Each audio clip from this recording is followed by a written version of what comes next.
ప్రసాదిస్తాడు, భోగ భాగ్యాలని ప్రసాదిస్తాడు పరమేశ్వరుడు. లక్ష్మీదేవికి కుబేరుడికి కూడాను స్వామి ఇచ్చాడు, వాళ్ళిద్దరికీ కూడా ఐశ్వర్యాన్ని.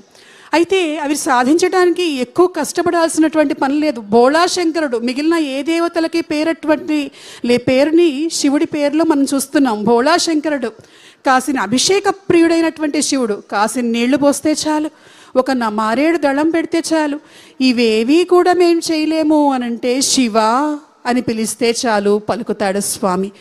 అటువంటి స్వామి సన్నిధిలో ఇందాక అమరావతి గురించి అనేక విశేషాలు చెప్పుకున్నాం. దేవతల రాజధాని కూడా అమరావతి. మరి ఆ అమరావతి పేరుతో మన రాజధాని ఏర్పరచుకుంటే దేవతలే దిగి వస్తారు. మన రాష్ట్రాన్ని ఎంత అద్భుతంగా ముఖ్యమంత్రి గారు అభివృద్ధి చేస్తున్నారో మనం చూస్తూ ఉన్నాం. నాకు ఒకటి అనిపించింది, ఇవాళ మహాశివరాత్రి శివుణ్ణి అందరూ కూడా ఇవాళ దేవాలయాలకు వెళ్ళి దర్శించుకుంటారు, అభిషేకాలు చేస్తారు. దేనికోసం చేస్తారు? మా కోరికలు తీర్చండి, మా కష్టాలు తీర్చండి, మేము జరిగేటట్టుగా చెయ్యి స్వామి అని చేసుకుంటారు. కానీ బహుశా ముఖ్యమంత్రి గారు ఈ రాష్ట్రం అభివృద్ధి కావాలి అని మనందరి కోసమే ఆయన ప్రార్థనలు చేస్తారు, పూజ చేస్తారు, అభిషేకాలు చేస్తారు. పురాణ వాంగ్మయంలో ఒక మాట ఉన్నది,